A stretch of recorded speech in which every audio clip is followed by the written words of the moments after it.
پکتیا کې د کتاب اوونۍ په مناسبت یوه ورځنۍ نندارتون پرانیستل شو.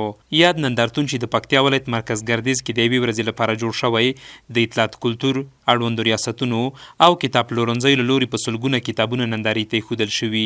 د نندارتون پرانیستې مراسمو ته مسؤلین وویل کتاب، مطالعه او زده کړه هغه څه دي چې تل باید د ورځې په لړ کې وخت ورته ځانګړی شي. دوی وایي لیکوالان دې هڅه وکړي چې د اسلامي نظام، د افغاني ټولنې، کلتور او د هیواد ملي ارزښتونو اړوند برخو ته لا پام وساتي. عموم کې د هیواد او په ځانګړي توګه د پکتیا لوستي وګړي باید هڅه وکړي چې په بیلابیلو موضوعاتو لیکنې او څېړنې، شننې او تحقیق وکړي. دوی د هڅه دا وکړي چې خپل قلمونه د لیکنې په برخه کې وڅرخوي. په نن کې د اسلامي نظام د ټینګښت او د ټولنې لپاره چې کومو خدمتونو ته اړتیا ده دوی لیکنې وکړي او ټولنې ته یې د چاپ په بڼه وړاندې کړي. دلته ګڼ شمېر مسؤلین، مسؤلین او زده کوونکي نندارتون ته راغلي ترڅو په ځانګړي تخفیف کتابونه وپیري. دوی وایي کتابتونونو کې اسلامي، تاریخي، کلتوري او اسلامي ارزښتونو بډاینې لپاره ګړندۍ هڅې روانې دي. د دوی په خبره له پخوا یې لوست او کتابونو پیرنې ته لیوالتیاوې ډېرې شوي. تېر شل کلن دور کې خلکو داسې کتابونه لیکلي چې څوک باطل نه باطل معرفي کړی وو او داسې کتابونه لیکل شوي وو چې نفاق ته، بدبختۍ ته لمن پکې وهل شوې وه. اوس الحمدلله 3 کلو کې ډېر کار شوی ده او د لوستونکو کتابو سره شوق، مینه او لېوالتیا کمه شوې ده چې کتابونه مطالعه کړي او نوي ځوان قشر دې ته آماده ده او چمتو ده چې کتابونه ولیکي او ډېر کتابونه یې لیکلي او ژباړلي دي. داسې دا ډېر زیاته ګټور ده.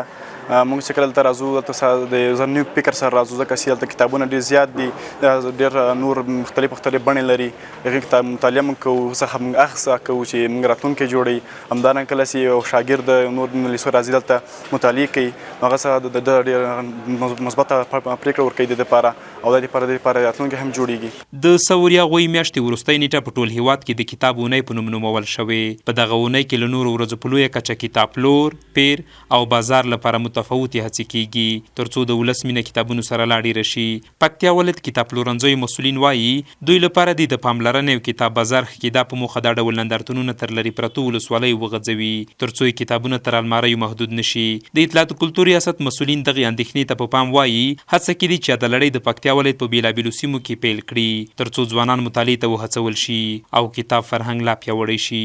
موږ له خپل لوري په بشپړه توګه ډاډ او اطمینان ورکوو چې یو د کتابتونونو کومې ستونزې، غوښتنې، پوښتنې او وړاندیزونه دي هغه به انشاءالله په خپل هم حل کوو، د حل په موخه به لوړو مقاماتو سره هم شریکوو او دغه راز به مو هڅه دا وي لکه څه ډول چې په تیر کې په بیلابیلو ولسوالیو مرکز کې نندارتونونه رامنځته شوه دغه راز به دا لومړنی نندارتون نه وي بلکې په مرکز او ولسوالیو کې به په بیلابیلو شکلونو نندارتونونه رامنځته کېږي او ولسوالیو ته هڅه دا کړو چې د امارتي تشکیل په چوکاټ کې او دغه راز په خصوصي توګه کتابتونونه ولرو څو ځوانان مو د مطالعې لپاره رسیدګي وکړي او په دې برخه کې کتابونه مطالعه کړي. پکتیا ولایت مرکز ګردیز په شمول 4 عامه کتابتونونه لري چې هر کتابتون کې په سلګونه کتابونه په وړیا ډول ځوانانو ته ورکول کیږي ترڅو یې له مطالعې وروسته بیرته ورته وسپاري. مسؤلین وایي د نندارتونونو لړۍ به تفریحي او تاریخي سیمو ته هم وغځوي.